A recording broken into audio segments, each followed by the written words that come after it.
A Tiny Revolution features adults having adult conversations, which means that adult language is probably going to be present, just so you know.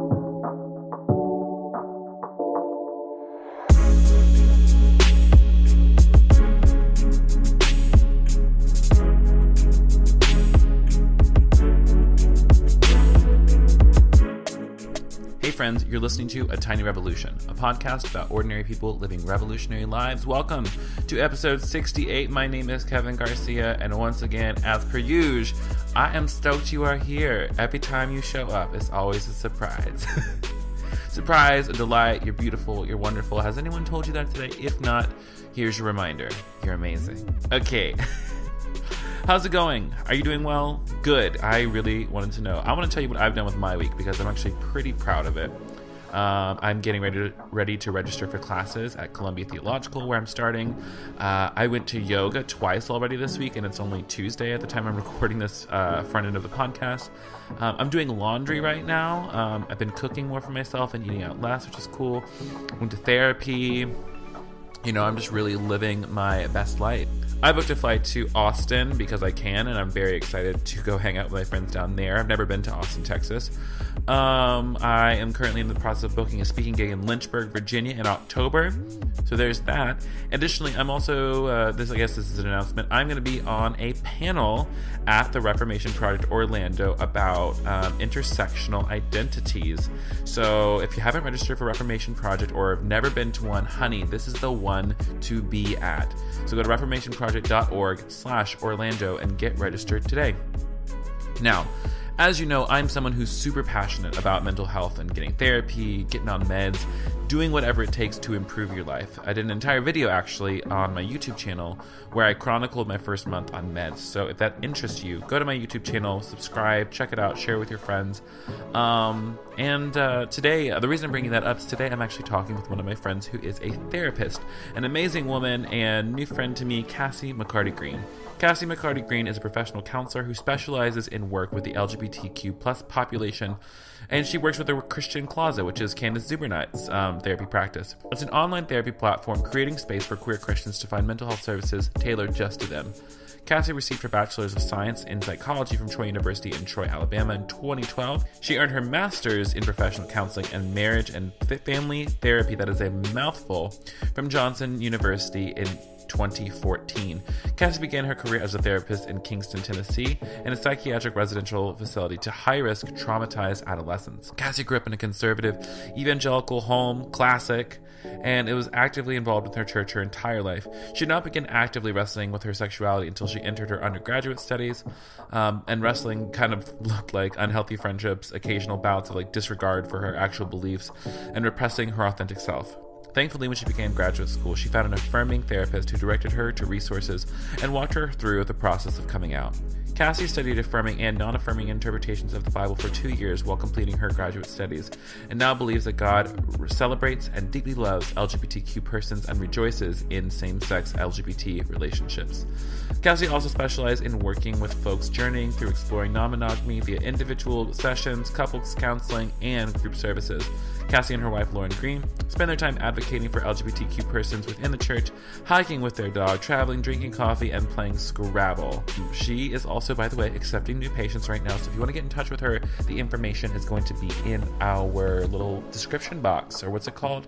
The show notes. That's what it's called, the show notes. That's how you can get in touch with Cassie. But anyways, I loved this conversation with her. It was frank. It was lovely hearing more about her background and who she is. So sit back, relax, grab yourself a LaCroix. I'm drinking orange LaCroix right now myself. And enjoy this conversation with my friend Cassie McCarty Green.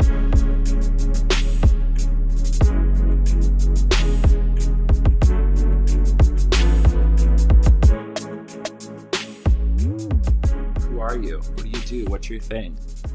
What gets you out of bed in the morning? Typically getting up to make my wife coffee. Oh my God, do you want to be my wife? Because I need that shit.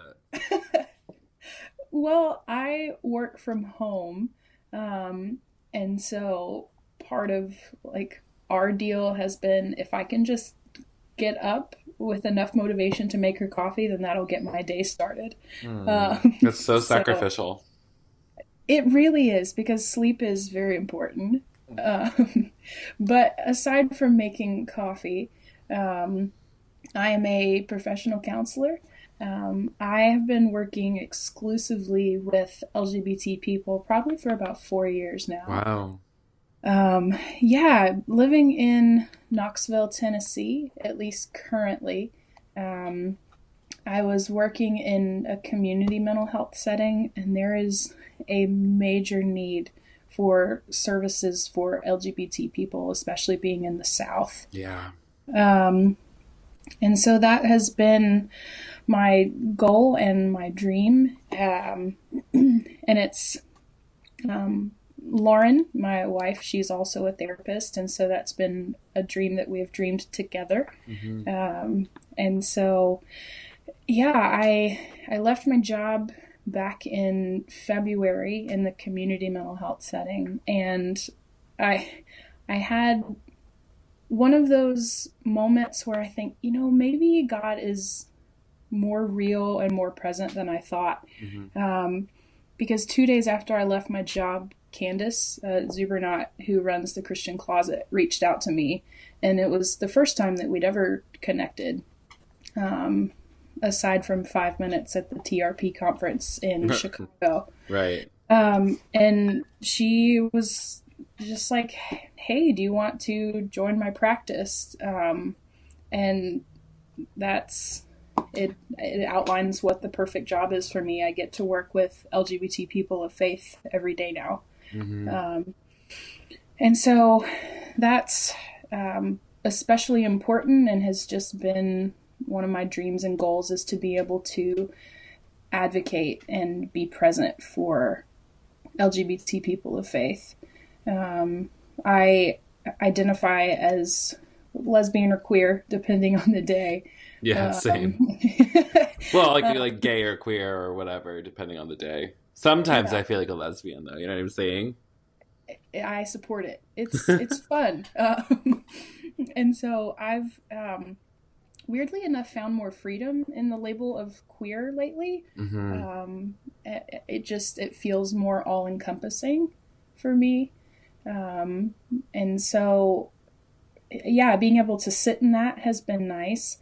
Um, I have kind of created myself as like the token lesbian in any setting that I've been in. Um, and so, which I've been really lucky that all of my workspaces have been very queer friendly, Hmm. which is part of the benefit of working in mental health, as people tend to be a little bit more friendly. Yeah. Um, that's the hope. Um, so, yeah, but I think that that's just been who I presented myself as, like, oh, Cassie the lesbian. Like, Cassie's who we go to with all of our queer questions. Um, So, did you grow up in? I mean, like a lot of us. Did you grow up in like a Christian environment and had like you know, a time coming out in the church, or was it like what's your story with that, if I can ask? yeah, absolutely. I grew up in a very conservative evangelical home. And Classic. so I know. My dad's actually a Southern Baptist minister, and usually when I tell people that, I get the "oh, okay" response. Yeah. Um, and so that has been a source of really extreme pain and loss for me. Hmm. Yeah. Um, and that's something that has made me a better counselor.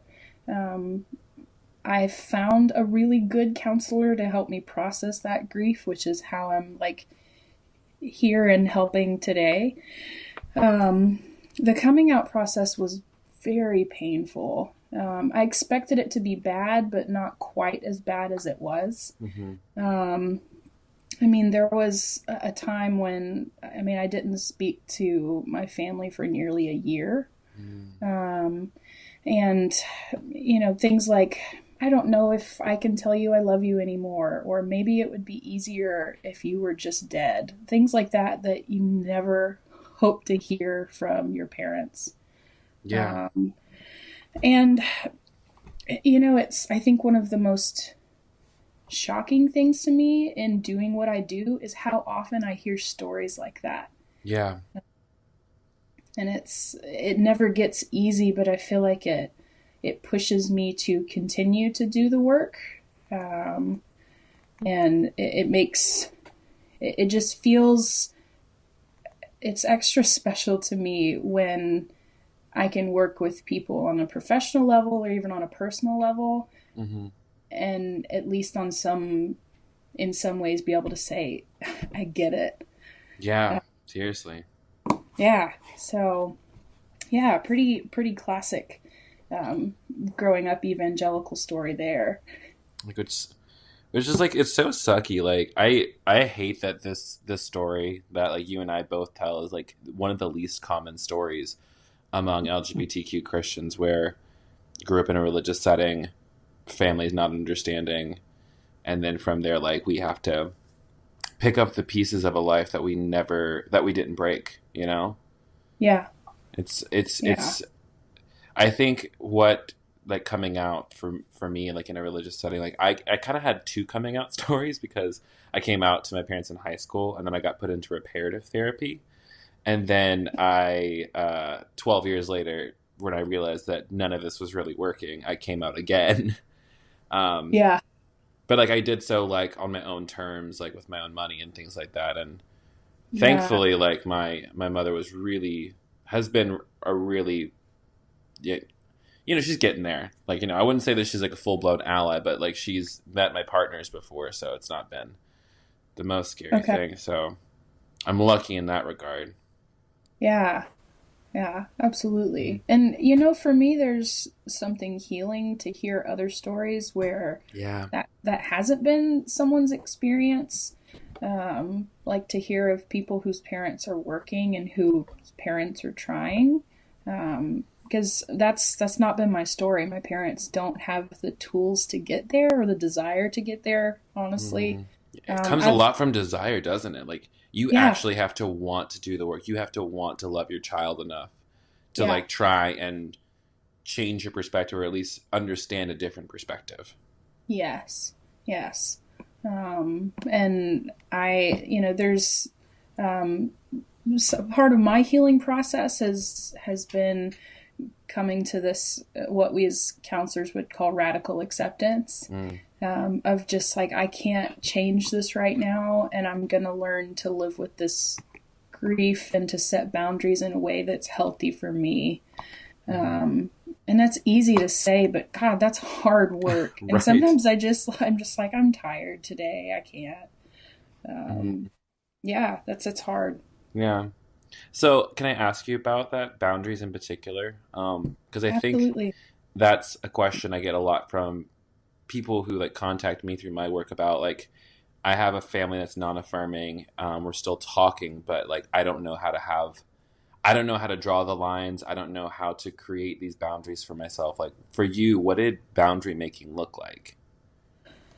Yeah, I drew a lot from Brene Brown, so let me give credit where credit's due. Hmm. Um, and one thing that stuck with me about how she teaches about boundaries is I came up with a script for myself that I still have in a note on my phone.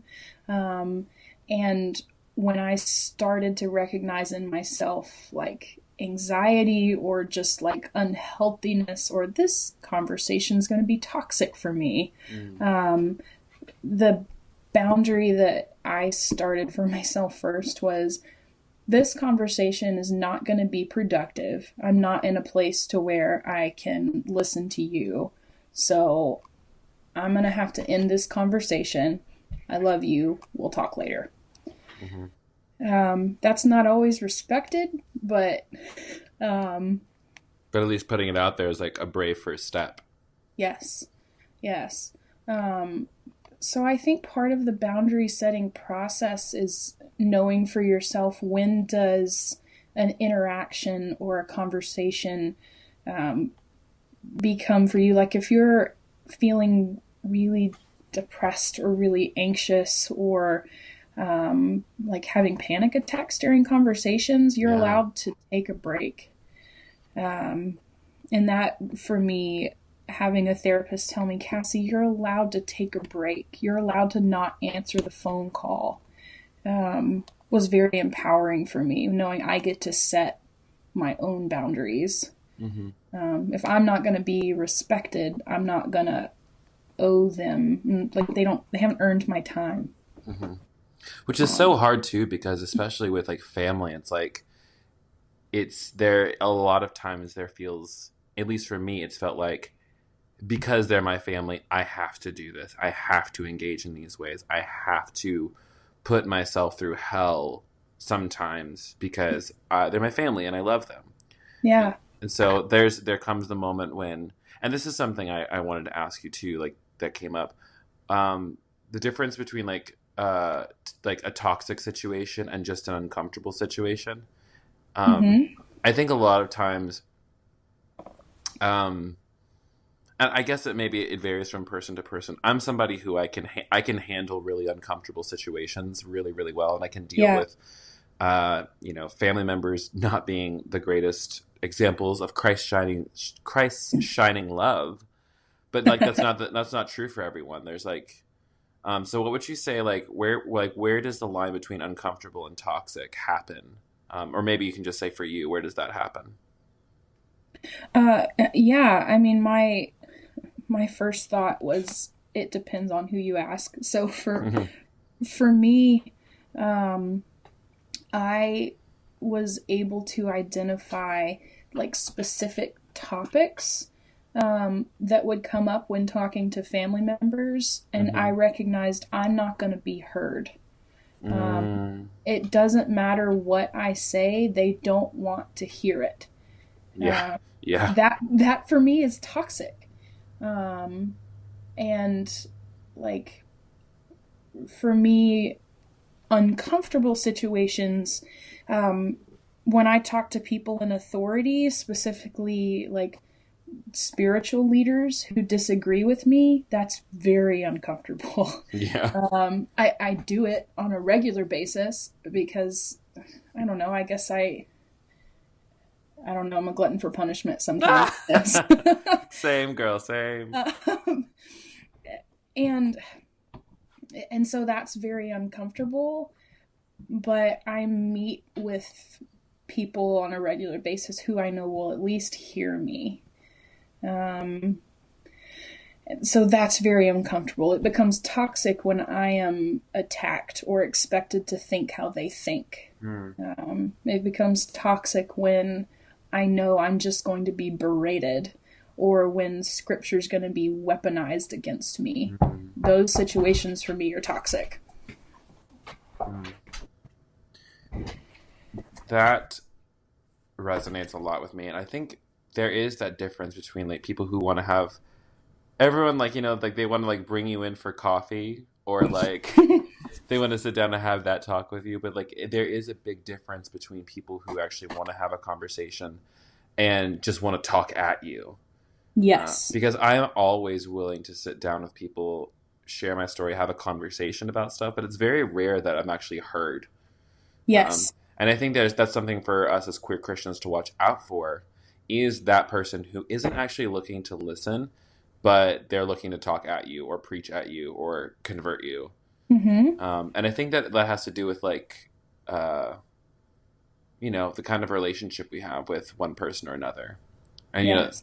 because like, religious leaders, pastors, they love having coffee with people to tell them about their sins. Family members, it might be different, at least for, and Yeah. again, it's person to person, family to family, which is Right. like, which is why like when people ask advice, like I'm just like, I don't know, I don't know you or your context or your family, so it's really hard for me to give specific advice. Yeah. Um, but it's it's tough. It's so Yeah. tough. Yeah. Working with so you said you've been working with exclusively queer folks for how long now? About 4 years professionally. Yeah. What's been some of like the growth points that you've seen in people who have started therapy, like who were they and when they started, and like what are the growth you saw after they'd been in therapy and working with you for a while? Yeah, I think the first thing I notice is the relief of being in a space to where you don't have to defend yourself. Mm. You were just accepted as you are. Um, there's a safety in being able to have someone say, you get to make your goals and you get to decide what growth you want. Tell me what you want to do. And so using the growth and the pain and the grief that people bring and allowing them and empowering them to say, like, you get to decide what your story is moving forward. And so many people aren't in spaces where they get to decide their own story. And so I think that, like, in my work, a lot of times it's just walking with people through grief and through change and through transition, and being able to work with a professional who is queer and who gets it, has been the thing that people have commented most on to me. Like, it's so nice to know that on some level you get it. And so I think just creating that empowered space for people is, for me, a great gift that I get to give to people.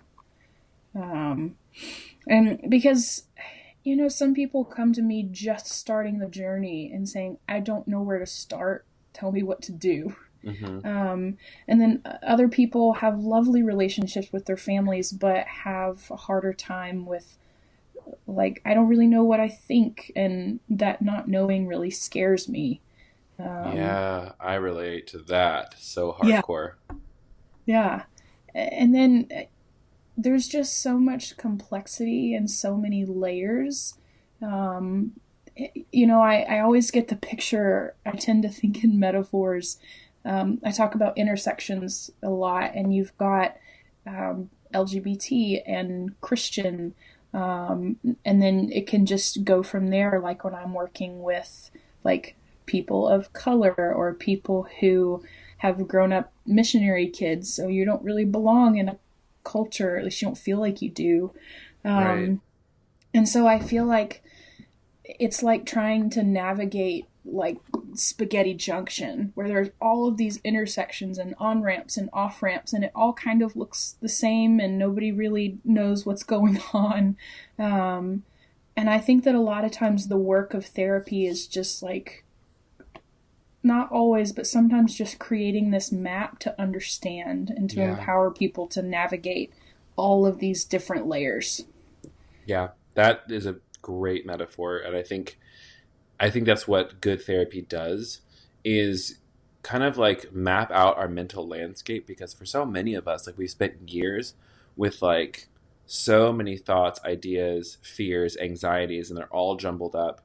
And when we're working through our therapeutic practices or just like going to therapy ourselves, it's a matter of, like, I remember, like, my first few sessions with my first therapist was just like an emotional vomit session where I just Yeah. get all of these things out there on the table, and then the subsequent weeks are like, okay, we're gonna sort through this now Mm-hmm. and figure out what's real, you know, what's perceived, and how we can, like you said, like, make a map to move forward.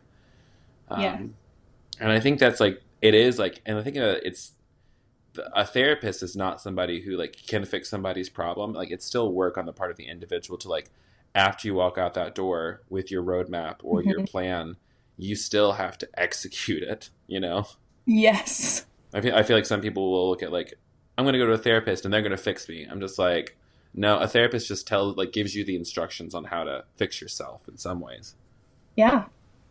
Yeah. I'd agree with that. And, you know, it's interesting that um, I have more people who I'm working with, who are in the LGBT community, who don't look for me to be, like, the expert with all of the answers. Hmm. Um, And that's been surprising to me that so many people are willing to, it's almost like joining on a journey with someone. Because, I tell everybody who I'm working with, you are the expert on you. I can't do that for you, but I can do my best to help you make sense of some of it and give you some new tools to help navigate it. And so I almost just feel kind of like a co-pilot on this journey with people, and helping them make sense of what they're looking at. Yeah, that's half the battle, is like trying to make sense of it all. Yeah. And even at the end of it, though, like I feel like there was a time in my life where like I was really asking the question of why, like why God why did you make me gay, God? Why would you do this to me? And then coming to the end of it and realizing that like maybe there isn't a why, maybe it is. Like, because like my question is like, even if you found out why, like, is that going to change anything? And is that really going to impact your day to day? It feels like this like measure of control. And I think something interesting, I think maybe this is like a note about like queer resilience, is that like, we've had to survive so much. Like, I feel like we're a lot better equipped to handle questions without answers, and Yes. like a lot of big unknowns in a way that maybe other folks are not quite as comfortable with handling. Uh-huh. Yeah. That's been my experience for sure. Yeah. For sure. So for someone who has like has not taken a step toward therapy yet, they think that like it's, I don't know, hokey, or they don't see why. It's like there's still like this big fat stigma around talking about our mental health issues, Yeah. asking for help, pursuing things like therapy and medication as a way to, work through our shit and become better people. Why do you think there's still a stigma? Like, even though it's like becoming more of a cultural conversation?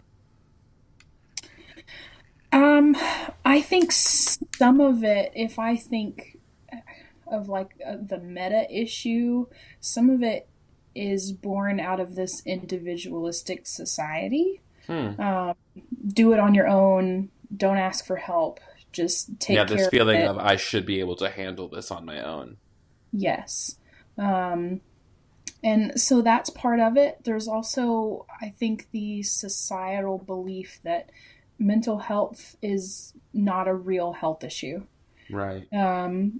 If I have pneumonia, there's not a question like I'm going to go to the doctor Mm-hmm. so I can be well. And I think there's this pattern of minimizing mental health. Mm. Um, and and that's hard to, when that's the stigma around it, is it's not a real health issue, just Mm. deal with it. Or in Christian circles, just pray about it. Like, Just I, pray about, just press into the joy of the Lord. yes, Choose joy. oh my God. I drive by this church sign. I kayak on a pretty regular basis, or I'm trying to make that pattern, but That's cool. um, I, I passed by this church sign that was like 7 reasons we're all so anxious. And it's just this sermon series that this church is doing. And I roll my eyes so hard every time I see it. And I'm also like, want to go listen a little bit. Like maybe they've got it figured out. They don't. I promise you they don't. maybe, Uh, maybe they did. They've got the answer. That's why evangelicalism is so sexy, because they give you the clear-cut answers and yes. ways to manage your sin and ways to fix it Uh-huh. that are It's clear-cut and fit and work for everybody. yeah. Yeah, it's black and white, and then you step into this queer space that is this like rainbow of gray. So I'm gonna let you deal with that for a minute, but Yeah. uh, yeah, it's a mess, and I think that there's just a lack of education about mental health. And I think that one thing that I share with people when they're unsure about therapy, is there is a research study that was done, and it did a PET scan on people's brains before starting talk therapy. And then it did another PET scan 8 weeks after talk therapy, and there are scannable brain changes. You will see an increase in the size of your frontal lobe, so the problem solving, like, I'm going to get through this and try and be logical in this. You see an increase in that, and you see a decrease in the size of the emotion center of your brain. And that to me sold me on therapy. Like, okay, this is something that there are going to be changes if you engage with the process. Right. And I think, like, look, there are brain scans for everything. You look at how your brain changes when you undergo like chronic minority stress. And then, like, you can scan a brain and see depression. You can scan a brain and see anxiety. And so to me, when I can show people those scans, like, you are not crazy. Like, here's what's happening in your brain, and here are things that you can do just by changing your day-to-day practice that will cause your brain to physically change. That is mind-blowing to me. Just like, you're actually doing things. There are things happening in your head. And you have power to change that. And sometimes that means medication, and sometimes that means therapy, and sometimes that means both. Yeah. And I think it's like understanding the brain science that like affects our every single day has been so life-changing for me, and also has helped me like kind of destigmatize my own mental health stuff. Because like I remember when I was first like asking my therapist about like getting on medication and like getting a referral for a psychiatrist, I felt like a little bit ashamed when I was like asking for it, because I was thinking, I'm just like, well, I'm in therapy, I'm doing the right thing, I should be able to make it through, I should be able to handle this. And it got to a point where my partner at the time, just like, I was so tired all the time, and like, and I was like, I don't understand why I'm so tired, like I'm going to sleeping 8 hours a day and eating correctly. He said, maybe your body is just depressed and you might need some help. And it's like, it's not that there's anything wrong with me. It's just that like my brain chemistry works a little differently.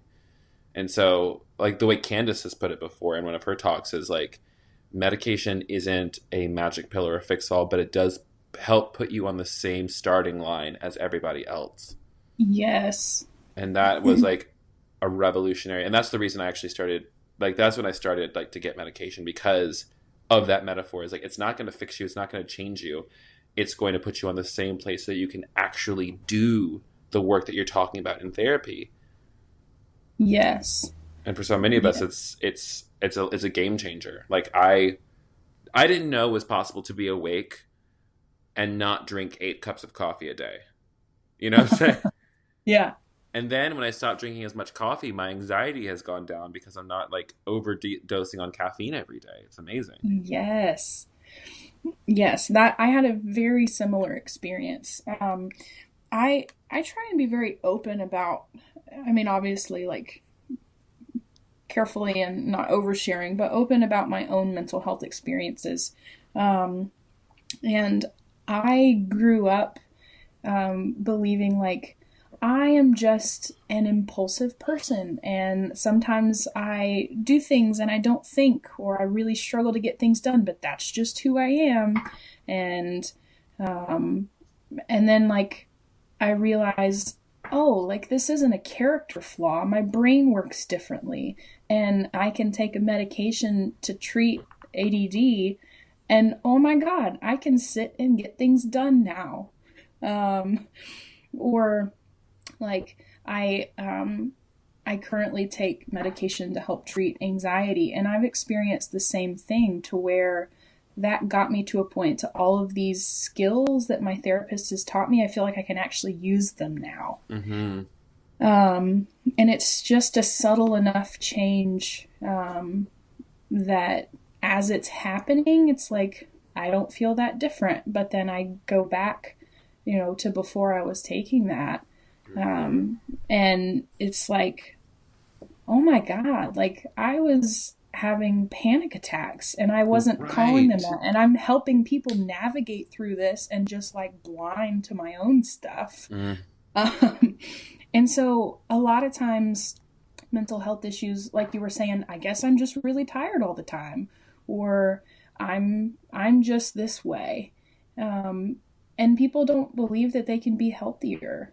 Yeah. Um, It's like and now, it's almost like you don't know how good you it's not you don't realize how good things can be until like you like step out, or else like you don't know how bad things were, or like how much the struggle was infecting your life until you mhm, step out of that and you're like, "Oh my gosh, yeah, uh, like I can get things done in one sitting," or I don't have to be impulsive, or like I don't have to, you know, I can get out of bed today. Like that's a thing. yeah. Like being able to get out of bed is like a triumph for so many people, and like to have help to Hmm. actually do that, like it's life changing.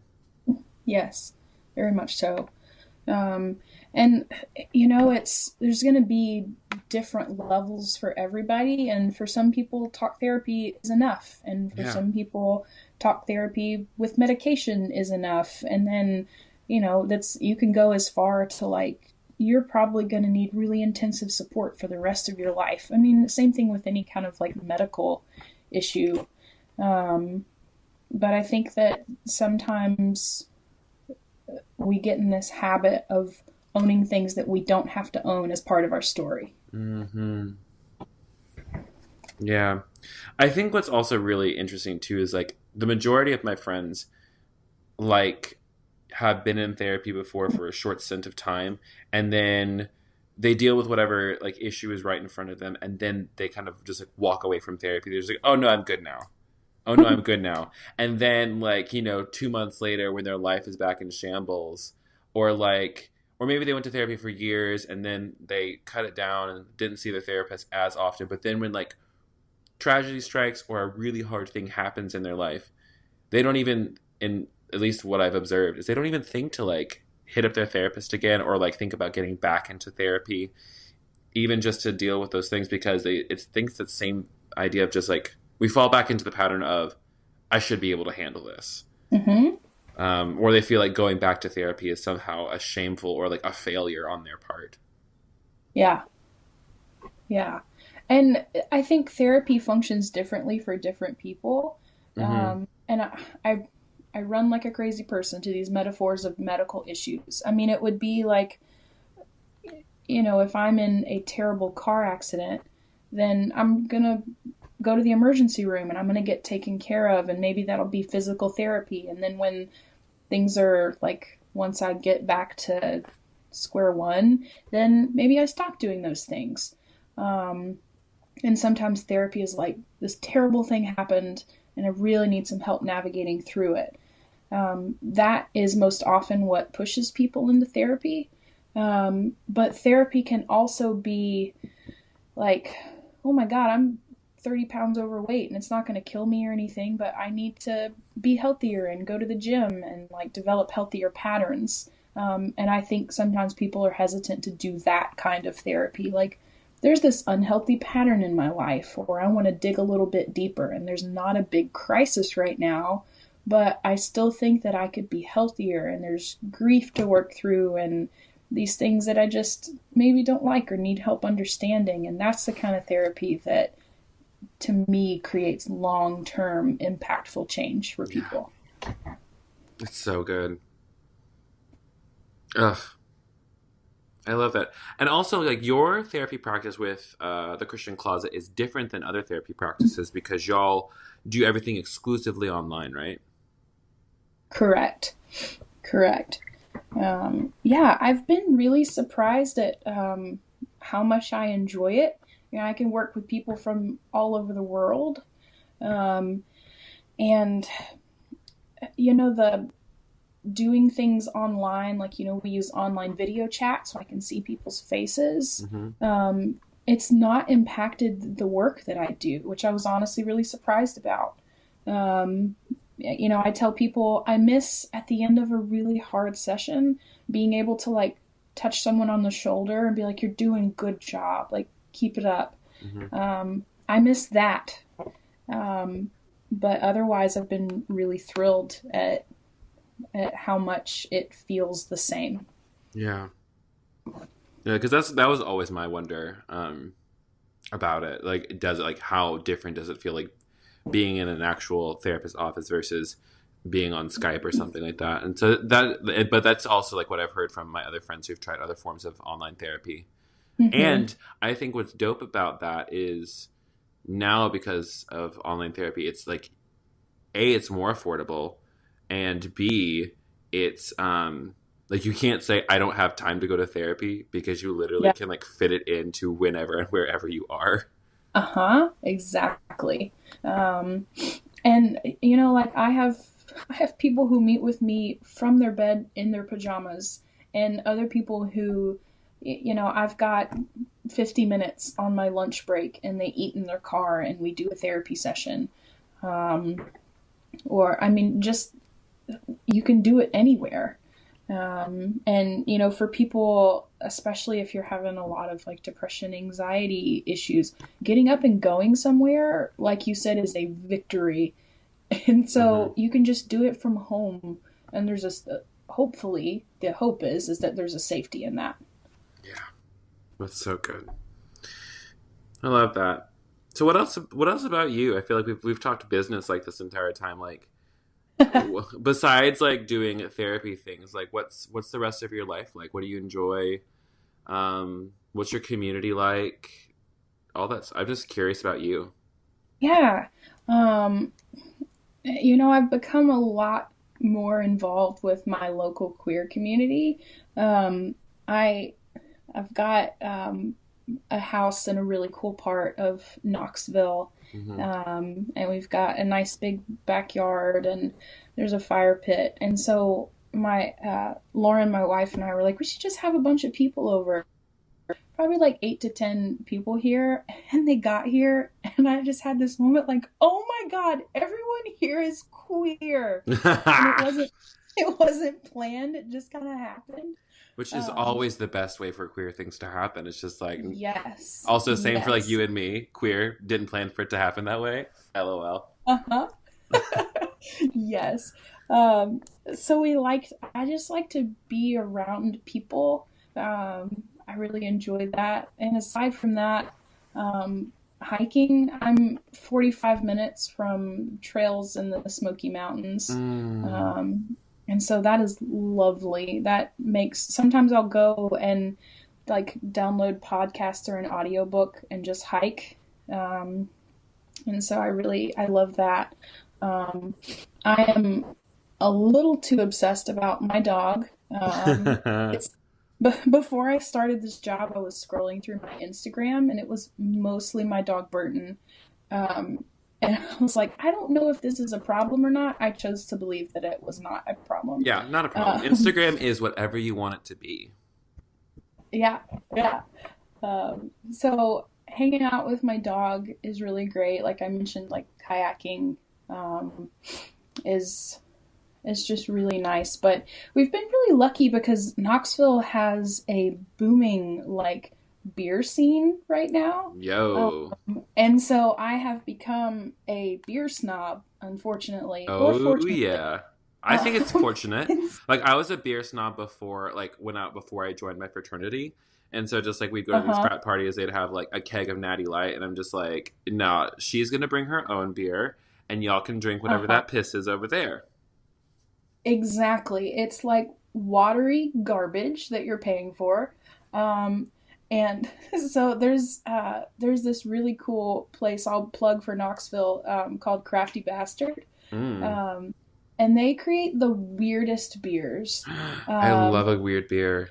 yes. So they have like a pineapple IPA that is on nitro that Ooh. like if a beer and a pina colada had a baby, that's what this beer is. Please and thank you. I'll be there soon. Oh, I have a spare bedroom, um, Ah, yes, and and I have a so, fraternity brother in Nashville I've been meaning to visit. So sounds like not Nashville, Knoxville, excuse me. see, it's perfect. Yeah, usually if I have somebody who drinks beer come to Knoxville, I will like to take them to all the breweries. There are Yes. like 6 or 7 local breweries that are phenomenal. Um, yeah, so beer drinking has become a big part of my life. I don't know what to do with that. Uh, Love it. Lean into it. all right, yeah, well, that's what I'm doing. So, um, yeah, so that's like my summer life. In the winter, I teach snowboarding. Oh, Um, dope. Yes, so it is lovely. There is, it's just that is my healing space in winter. Hmm. And I mean, snowboarding in this part of the southeast is not great, Hmm. um, but it's not awful. I can still take my board out and go ride. So um, that has been all of these little like life-giving things that I've made a part of my like life pattern that I Hmm. really enjoy. Um, yeah, so I think that at this point I feel like I'm nesting in Knoxville, Hmm. um, and just like loving my city and meeting new people. Um, and it just feels very special that I can walk into most of these breweries and get a hey, Cass and Lauren, how are you guys? And Oh. so yeah, so I really appreciate that, which is interesting for us to navigate because we honeymooned in the Pacific Northwest, Hmm. and so now we have a little bit of an itch to move. Uh, Oh, yeah, that's what people tell me. Like, just like I mean, I've been out to Seattle a couple times, and it's such a dope city, and that the whole like yeah, Portland, Seattle, that whole land is just gorgeous and beautiful, and yes, yes, yeah. So that's one thing that we're having to work through right now. Do we want to stay in Knoxville? hmm. So Lauren can start a local LGBT practice here, and we've toyed with the idea of starting like an LGBT Pride Center, like community center, because we don't have one of those. Oh shoot, that'd be Uh, awesome, yeah, so especially for it a was city like Knoxville. Like, it's big enough and definitely needs one. yes, yes. Um, and so I think that that would be something that we could do really well.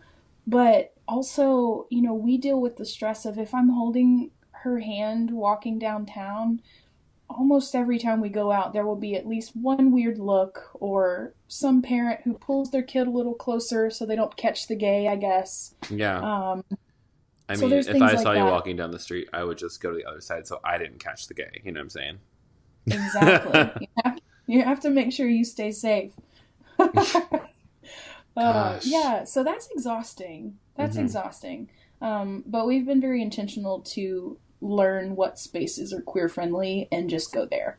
Yeah. Uh, It's the same thing in Atlanta yeah. too. It's like even though it's like a very queer friendly city, there's like certain areas of town where like I'm mindful of what I'm wearing if I'm Yes. going to a certain part of town. I'm mindful of like uh how visible I am being Mm-hmm. in what part of town I am.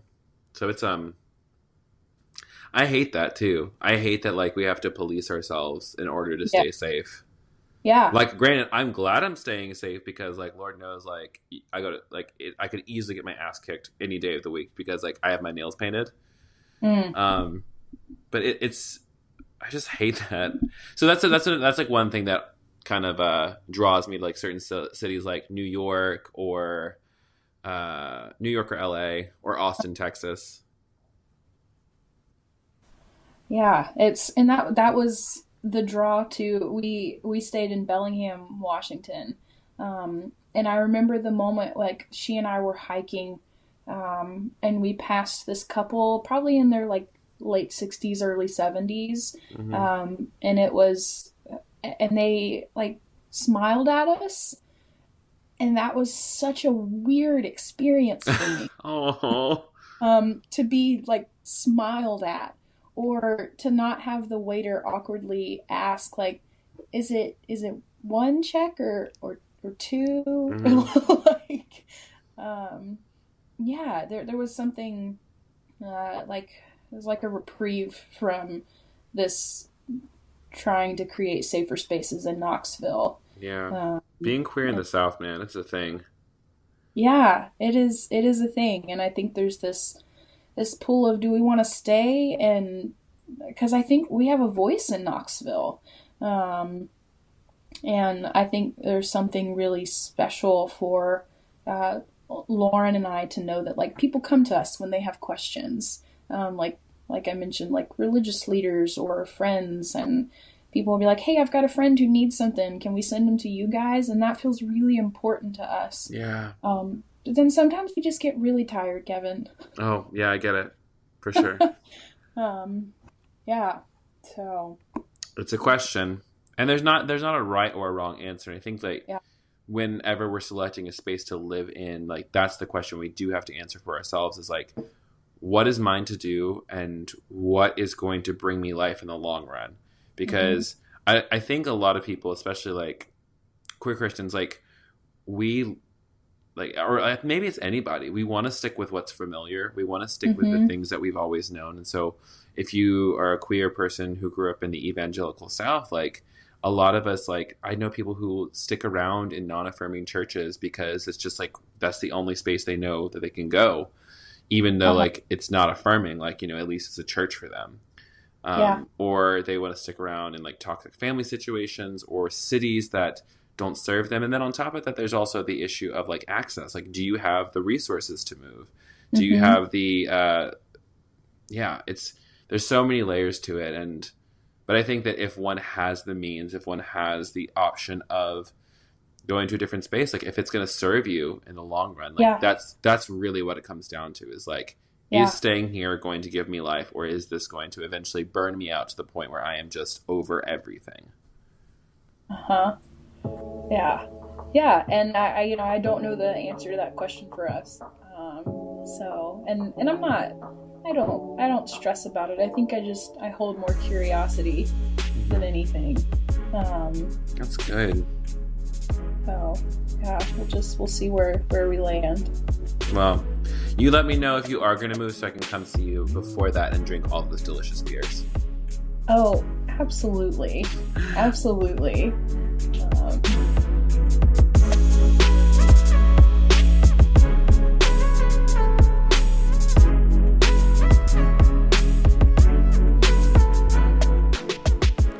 That was my conversation with Cassie McCarty Green. You can connect with Cassie across social media on Twitter at McCarty_Green and on Instagram Cassie_McGreeny. And you can learn more about her work and how to take advantage of her services at thechristiancloset.com. Cassie, thanks so much for being on the show. I had a blast. I think you're beautiful, wonderful. And next time I'm in Knoxville, let's grab some beer, okay? Deal. A Tiny Revolution is supported by 119 people on Patreon. If you didn't already know, Patreon is an amazing crowdsourcing platform that lets you support the creatives in your life that are making the content that matters. So if this podcast was good for you, if you like the videos or blogs that I've created, and you want to see more queer Christian content being put out there, then become a part of the work. Go to patreon.com/thekevingarcia and learn how you can be supporting partners and take advantage of some of the perks. I do coaching calls with people. There's free t-shirts. There's a Slack channel. There's a lot of really wonderful things, and so I think that you are going to enjoy it. So again, go to patreon.com/thekevingarcia and become a sustaining partner today. Anything helps. $1, $2, $5. You know, if you got $25 a month, throw it at me. Listen, I'm out here in these streets making this stuff, and I would love to be able to pay my bills with more ease. All right, so yeah, again, patreon.com/thekevingarcia. That's the last time I'll say it. Go do it, and I promise you'll feel better afterwards. I swear.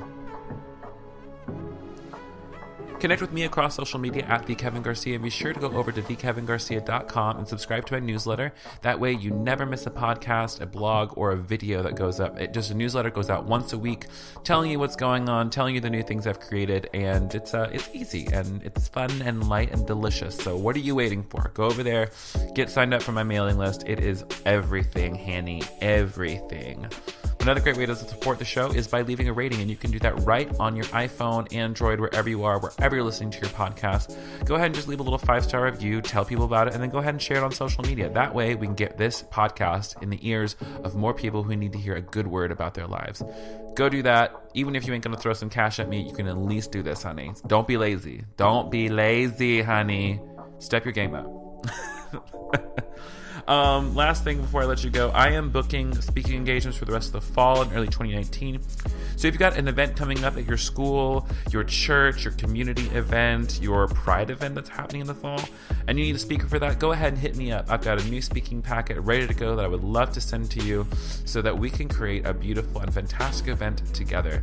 Talking everything about faith, sexuality, gender, justice, all those things, as well as some workshops pertaining to sex positivity that I am starting to roll out. Sex positivity, consent, sex education that they didn't teach you in school, all those sorts of things. It's going to be a really, really fun time, so I hope that you'll take advantage of me.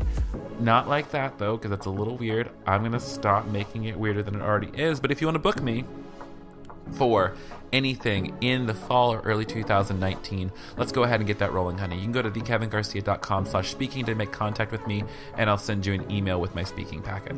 Thanks so much. I love you so very, very much. Take your meds, go see your therapist, go on a walk outside, eat a piece of pizza because it's yummy, not necessarily because it's healthy, but it's good for the soul.